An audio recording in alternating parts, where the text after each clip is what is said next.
Hello students, this is the video number 2 of electrostatics.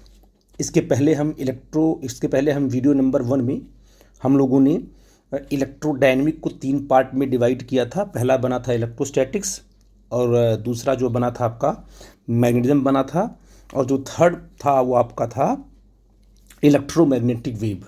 उसको हमने detail में आपसे डिस्कस किया था कि कौन कौन से चैप्टर हम इलेक्ट्रोस्टैटिक्स पढ़ने वाले हैं, कौन कौन से चैप्टर हम लोग जो है मैग्नेटिज्म में पढ़ने वाले हैं, कौन कौन से चैप्टर हम लोग जो है कि ये इलेक्ट्रोमैग्नेटिक वेव में पढ़ने वाले हैं।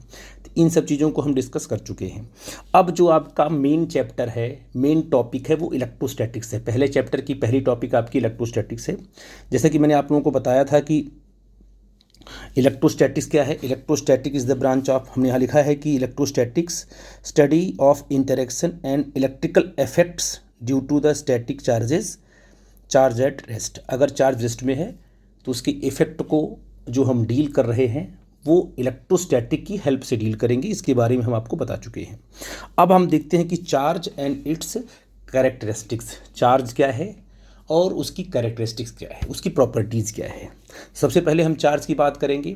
तो यहाँ हमने जो पॉइंट आउट किया है कि charge is a property of matter due to which electrical and magnetic effects are produced. जो मैटर के, जैसे आपका मैग्नेट भी क्या आपका है, मैटर है। कोई चार्ज बॉडी भी क्या है आपका, मैटर है। ठीक है ना। तो मैटर की वो प्रॉपर्टी जिसकी वजह से मैटर के अंदर क्या है, इलेक्ट्रिकल इफेक्ट आया हुआ है और मैग्नेटिक इफेक्ट आया हुआ है, वो प्रॉपर्टी चार्ज कहलाती है। चार्ज की वजह से ही क्या है, बॉडी में इलेक्ट्रिकल इफेक्ट दिखाई पड़ता है और मैग्नेटिक इफेक्ट दिखाई पड़ता है। तो वास्तव में मैटर की प्रॉपर्टी है चार्ज। ठीक है बेटा जी। अच्छा, आपको पता है कि अब देखो थर्ड पॉइंट जो हमने पॉइंट आउट किया है कि all the matter composed of atoms. और उसमें एटम, जितने भी मैटर आपके चारों तरफ सराउंडिंग में जितने भी आपको मैटर दिखाई पड़ते हैं, सारे के सारे मैटर क्या है, या यूनिवर्स में जो मैटर है आपको जो दिखाई पड़ता है, जिस पर हम स्टडी करते हैं, वो सब क्या है, एटम से मिलके बनी हुई हैं। और एटम में क्या क्या है मैंने यहाँ पर पॉइंट आउट किया है बेटा जी, आप लोग देख लेना। मैं डायग्राम के साथ इसको एक्सप्लेन करूँगा।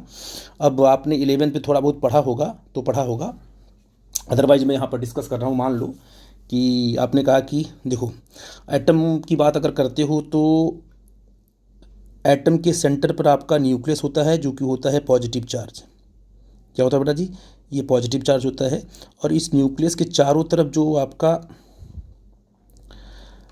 ये जो ऑर्बिट्स हैं, इसी ऑर्बिट्स में इलेक्ट्रॉन्स क्या करते हैं, रिवॉल्व करते रहते हैं, ऐसे है ना बेटा जी। इस तरीके से आपने केमिस्ट्री में पढ़ा होगा। तो इलेक्ट्रॉन क्या होंगे, इलेक्ट्रॉन इसी ऑर्बिट में क्या करेंगे, रिवॉल्व करते हैं। ठीक है ना। और ये जो आपका सेंटर पे जो क्या आपका न्यूक्लियस चार्ज है।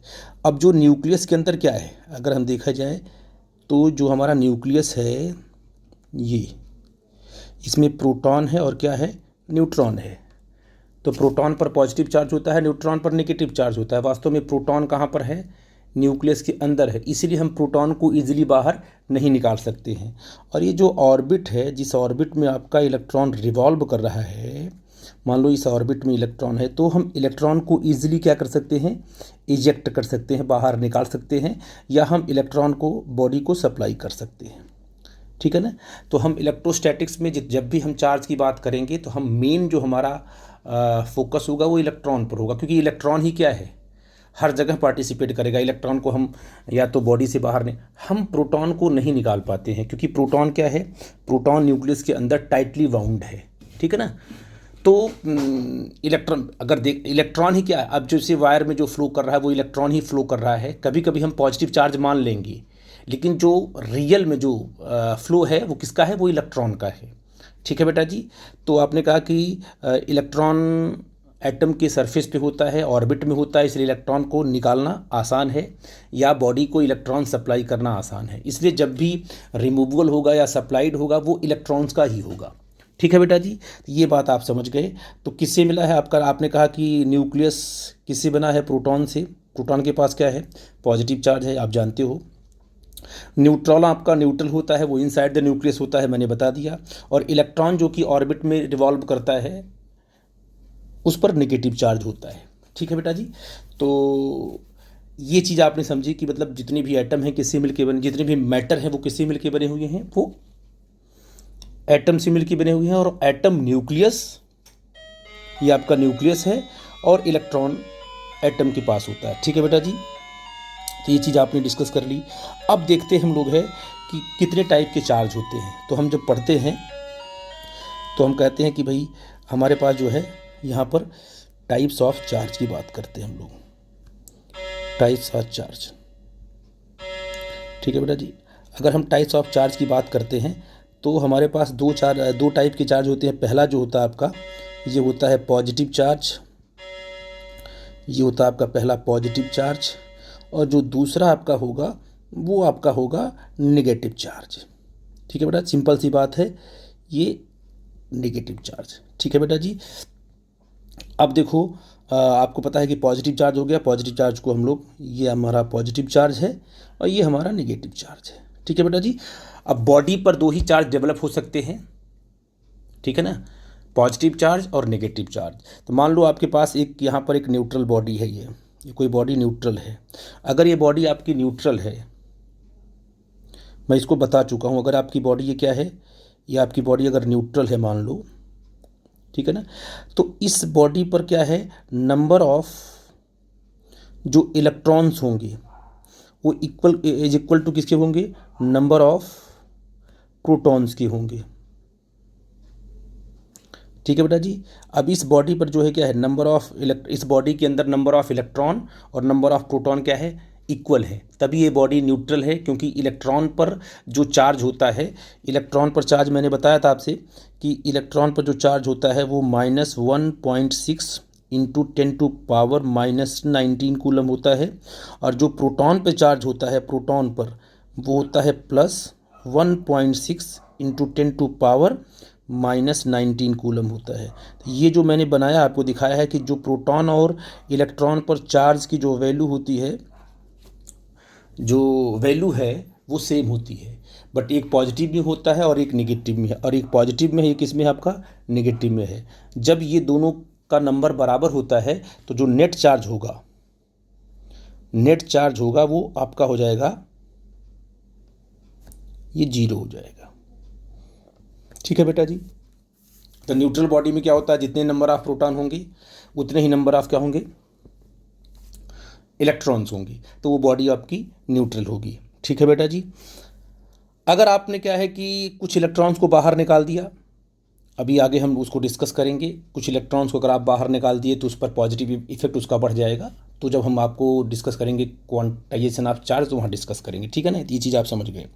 अब देख लेते हैं कि जो अगर हमारा जो पॉजिटिव चार्ज है, और आपको बता दें कि अगर मान लीजिए एक बॉडी है, ये आपकी बॉडी न्यूट्रल थी ना, अभी जो आपने यहाँ बनाया था ये वाला, वही बॉडी हमने यहाँ बनाया, ये बॉडी आपकी न्यूट्रल थी। इसमें से अगर आपने इलेक्ट्रॉन को रिमूव किया, रिमूवल ऑफ इलेक्ट्रॉन्स, अगर आप इलेक्ट्रॉन्स को रिमूव करोगे तो ये बॉडी बन जाएगी पॉजिटिवली चार्ज, क्योंकि जब इलेक्ट्रॉन निकलेगा तो नंबर ऑफ इलेक्ट्रॉन कम हो जाएंगे। जैसे मान लीजिए इस बॉडी में मान लो 20 प्रोटॉन हैं और 20 इलेक्ट्रॉन्स हैं, तो इनका जब सम होगा वो 0 होगा, क्योंकि प्रोटॉन पे पॉजिटिव चार्ज, इलेक्ट्रॉन पर नेगेटिव चार्ज। अगर मान लीजिए आपने क्या किया, अब अगर आपने मान लो यहाँ पर देखो, ये आपकी बॉडी थी, ठीक है बेटा जी, अब इस बॉडी में क्या था, 20 प्रोटॉन थे और 20 इलेक्ट्रॉन थे। ठीक है ना, ये बॉडी क्या थी आपकी, ये बॉडी कहलाएगी न्यूट्रल। क्या कहलाएगी, न्यूट्रल, क्योंकि number of proton number of electron बराबर हैं। अब देखो आप, अगर आपने क्या किया, इसमें से, इस बॉडी में से आपने सपोज किया कि 5 इलेक्ट्रॉन आपने रिमूव कर दिया, क्योंकि आप इलेक्ट्रॉन को ही रिमूव कर सकते हो, इलेक्ट्रॉन को ही सप्लाई कर सकते हो, प्रोटॉन को आप रिमूव नहीं कर पाओगे, क्योंकि जो प्रोटॉन होता है ना, ये जो प्रोटॉन है वो इनसाइड द न्यूक्लियस होता है। ठीक है ना बेटा जी, तो आप जब भी देखोगे कि जो रिमूवल ऑफ इलेक्ट्रॉन होगा या सप्लाइड ऑफ इलेक्ट्रॉन होगा, ठीक है बेटा जी, हम बॉडी से इलेक्ट्रॉन को रिमूव करेंगे या बॉडी को सप्लाई, इलेक्ट्रॉन को ही करते हैं। ठीक है ना, रियली में इलेक्ट्रॉन ही होता है। तो आपने कहा कि अगर मान लीजिए हमने इलेक्ट्रॉन को रिमूव किया तो क्या होगा, यहाँ पर देखो व्हाट हैपन हियर।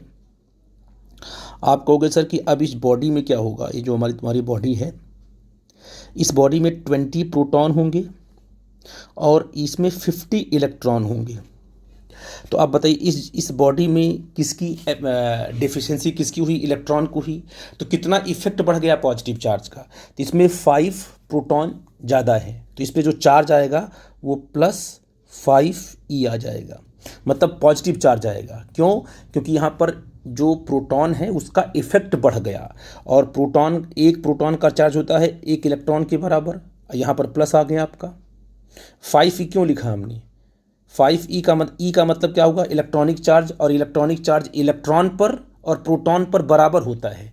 अगर यहाँ पर प्लस लिखा हमने, ये जो हमने प्लस लिखा हुआ है, प्लस लिखा अगर यहाँ पर, इसका मतलब ये है कि हम बात कर रहे हैं पॉजिटिव चार्ज की, और अगर यहाँ पर नेगेटिव लिखा तो बात कर रहे हैं नेगेटिव चार्ज की। तो जब आप इलेक्ट्रॉन को बाहर निकालते हो तो बॉडी पर क्या आएगा? Positive charge. कितना पॉजिटिव चार्ज आएगा? +5E आ जाएगा। ठीक है बेटा जी, तो बॉडी क्या हो जाएगी? पॉजिटिवली चार्ज हो जाएगी।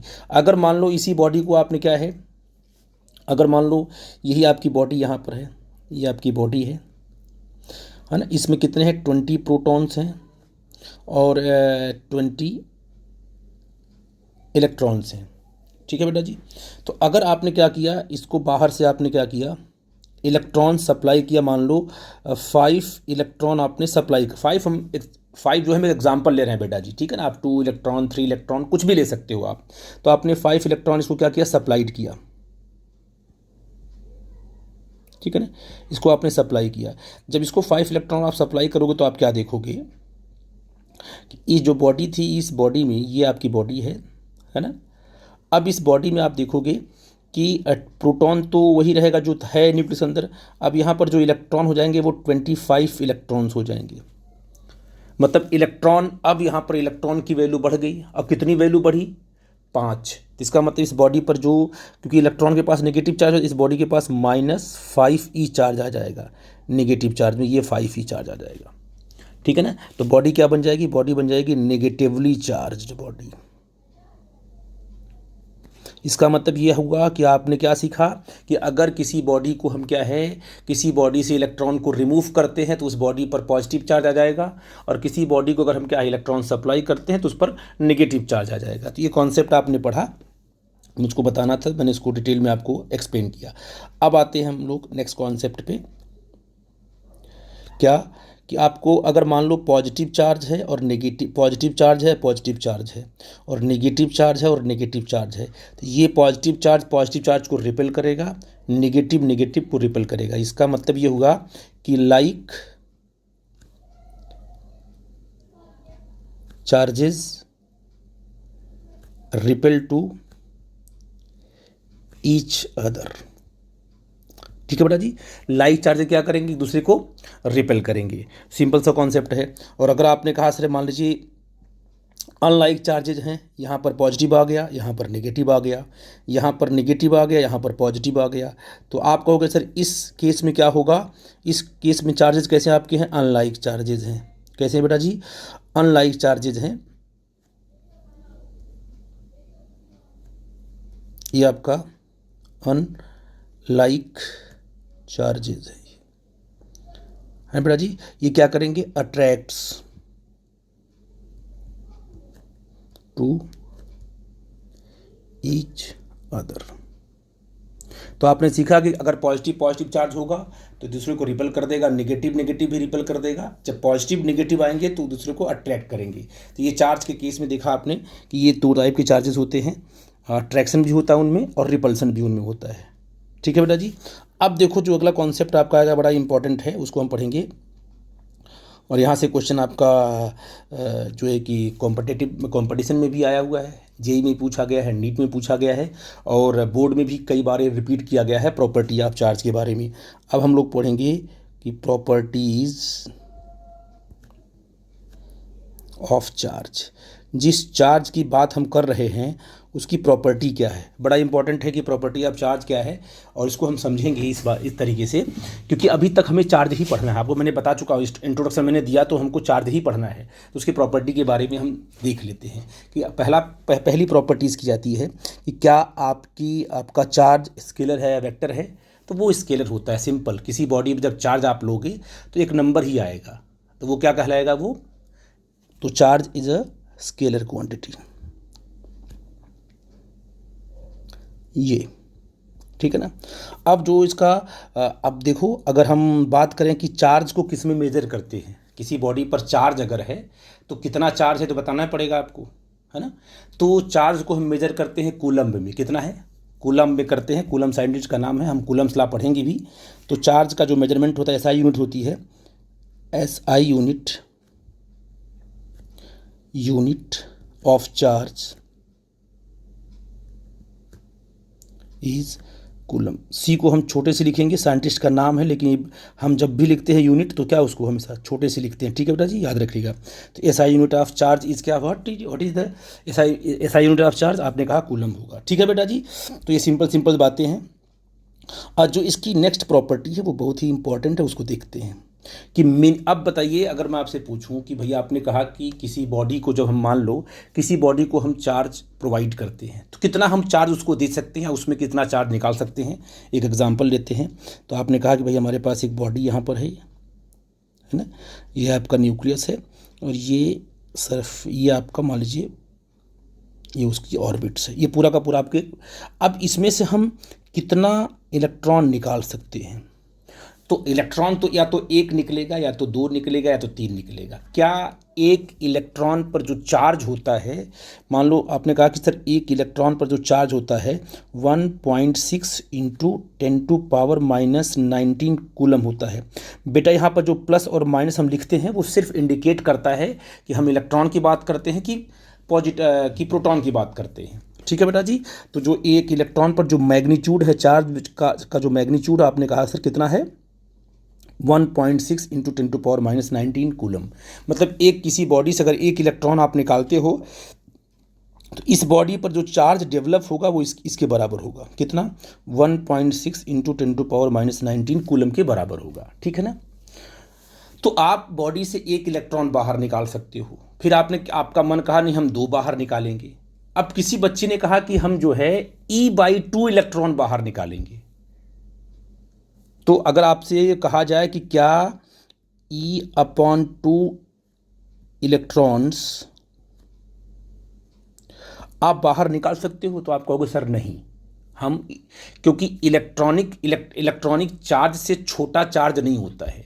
ई की वैल्यू क्या होती है, ई की वैल्यू होती है, ये ई की वैल्यू आपने यहाँ लिखा हुआ है 1.6 इंटू 10⁻⁻19 कूलम। इससे छोटा चार्ज नहीं होता है। सबसे छोटा चार्ज, सबसे स्मॉलेस्ट चार्ज क्या है, सबसे छोटा जो चार्ज है वो इलेक्ट्रॉनिक चार्ज है। इलेक्ट्रॉन पर जो चार्ज होता है वही सबसे छोटा चार्ज है।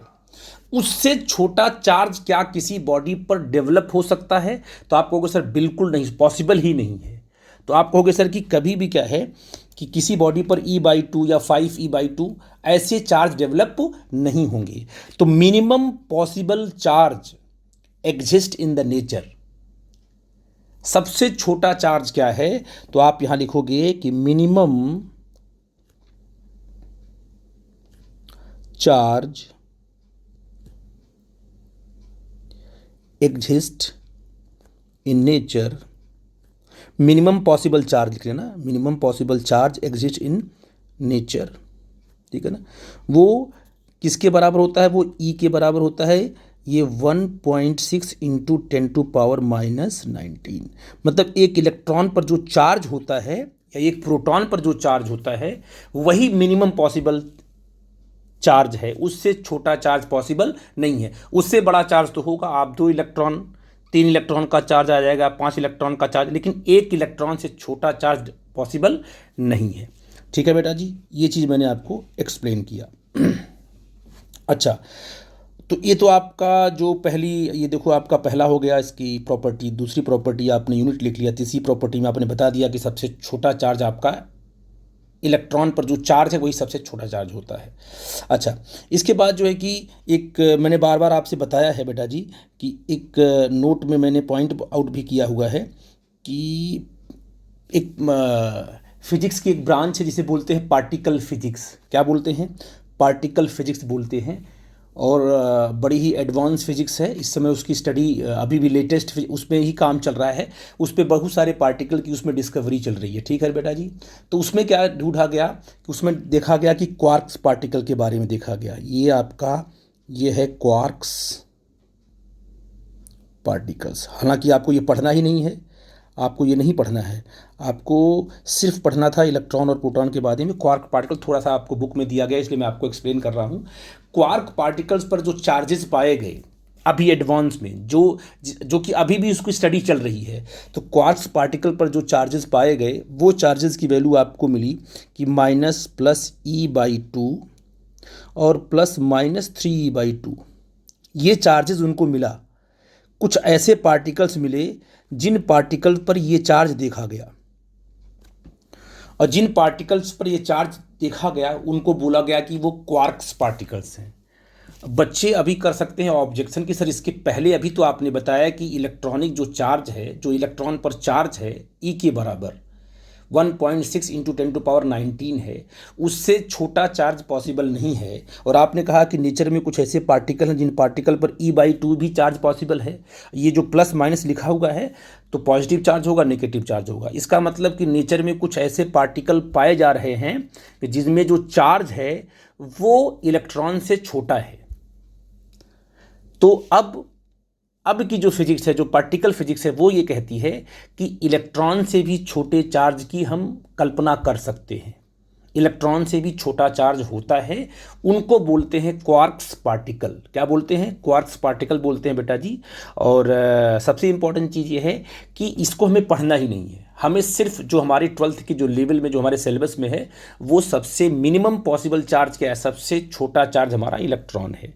इसलिए हम क्वार्क्स पार्टिकल की बात नहीं करेंगे और वहाँ नहीं जाएंगे कि भाई हम इलेक्ट्रॉन को मिनिमम पॉसिबल चार्ज नहीं बोल सकते हैं। तो आप जो हमारा अभी तक लेवल है उस लेवल पे हम ये बोलेंगे कि मिनिमम पॉसिबल चार्ज जो नेचर में एग्जिस्ट कर रहा है वो इलेक्ट्रॉन है और प्रोटॉन है, उससे छोटा चार्ज पॉसिबल नहीं है। ये तो आपकी जानकारी के लिए था कि लेटेस्ट जो हमारी फिजिक्स है वो बताती है कि जो पहले का कॉन्सेप्ट है वैसा कुछ नहीं है।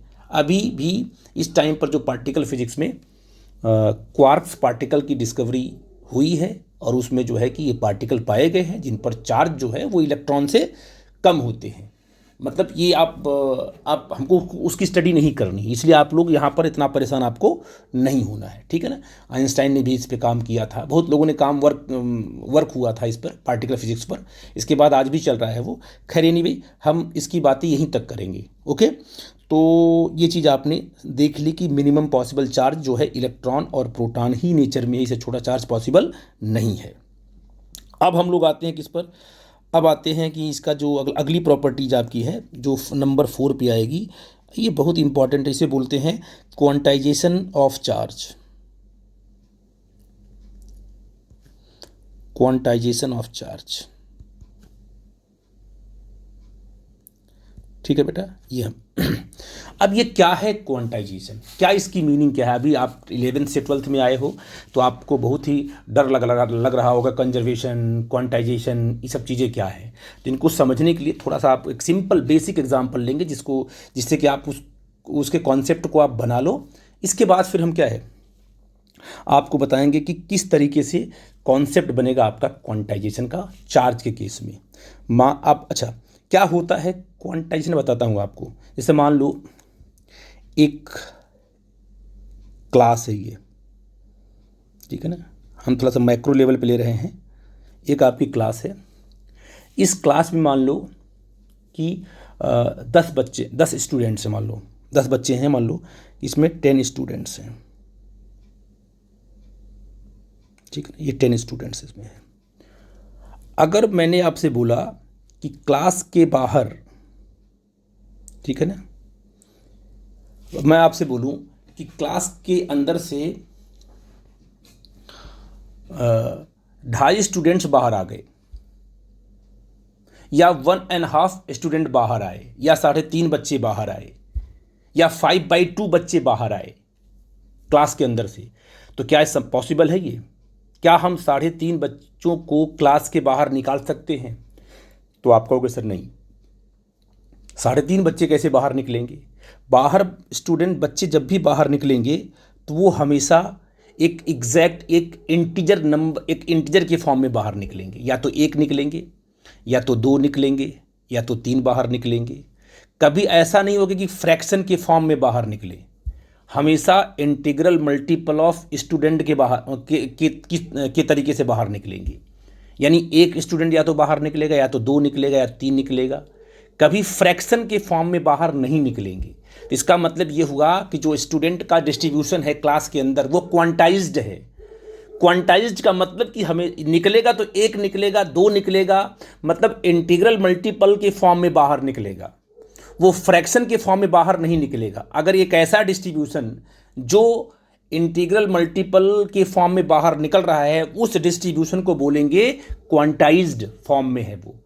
तो जो स्टूडेंट्स हैं वो कैसे हैं? वो क्वांटाइज्ड हैं। वो कैसे हैं? वो क्वांटाइज्ड हैं, क्योंकि वो जब भी क्लास से बाहर निकलेंगे तो या तो एक निकलेंगे, या तो दो निकलेंगे, या तो तीन निकलेंगे, या तो चार, या तो 10, 15, 100 नंबर के फॉर्म में निकलेंगे। मतलब इंटीग्रल जो आपका स्टूडेंट है ना, वो 1 स्टूडेंट निकलेगा, 2 स्टूडेंट निकलेगा, 3 स्टूडेंट, इस तरीके से हम उसको बाहर निकालेंगे।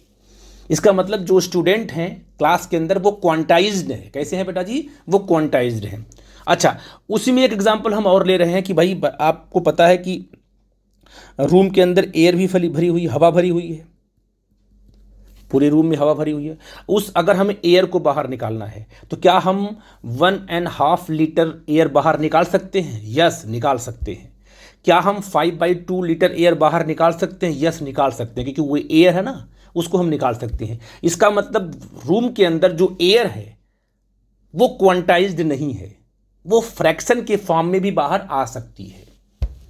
देखो कितना बढ़िया एग्जाम्पल था कि एक ही एग्जाम्पल से आपने दोनों को समझ लिया। इसका मतलब क्या है कि क्वांटाइज्ड का मतलब हुआ कि जो डिस्ट्रीब्यूशन हमारा है वो इस तरीके से है कि उसमें से जब भी कोई या तो अंदर आएगा, जैसे बच्चों की बात की आपने, तो बच्चे जब भी अंदर आएंगे तो एक या आएंगे, या दो आएंगे, या तीन आएंगे। निकलेंगे भी तो 1, 2, 3 करके निकलेंगे। वो कभी फ्रैक्शन 1/2 के फॉर्म में न तो आएंगे, न तो 1/2, न तो 1/2 जो है कि न तो अंदर आएंगे न तो बाहर जाएंगे। अगर 3/2 की बात करें या 1.5 की बात करें तो इस तरीके से बच्चों का आना जाना नहीं होगा। बच्चे हमेशा इंटीग्रल मल्टीपल ऑफ स्टूडेंट्स के फॉर्म में या तो अंदर आएंगे या तो बाहर जाएंगे। लेकिन एयर में ऐसा नहीं है। एयर को आप फ्रैक्शन के फॉर्म में बाहर निकाल सकते हो। तो आपकी एयर क्वांटाइज्ड नहीं है। आई थिंक मेरी बात आप समझ गए। ठीक है बेटा जी। तो एयर क्या है? एयर आपका कॉन्टिन्यूअस है। एयर तो आपके पास दो डिस्ट्रीब्यूशन हो गए, दो सिस्टम हो गए। एक सिस्टम आपका हो गया क्वांटाइज्ड हो गया, उसको बोलते हैं डिस्क्रीट। क्या बोलते हैं? डिस्क्रीट हो गया। और एक सिस्टम आपका कैसा हो गया? एक सिस्टम आपका हो गया कॉन्टिन्यूअस। जो सिस्टम आपका कॉन्टिन्यूअस है उसको हम इजीली क्या है, उसका कोई भी अमाउंट हम बाहर निकाल सकते हैं या कोई भी अमाउंट हम सप्लाई कर सकते हैं। तो क्वांटाइजेशन का मतलब यह हुआ कि फ्रैक्शन नहीं होना चाहिए। ठीक है बेटा जी। तो आपको समझा रहा हूं। मान लो आपके पास, अब हम चार्ज पे आते हैं। ये तो सिंपल एक एग्जाम्पल हो गया। आप समझ गए कि जब यार 1, 2, 3, 4, 5 के फॉर्म में बाहर निकलेंगे तो वो क्वांटाइज्ड होंगे। तो आप समझ गए।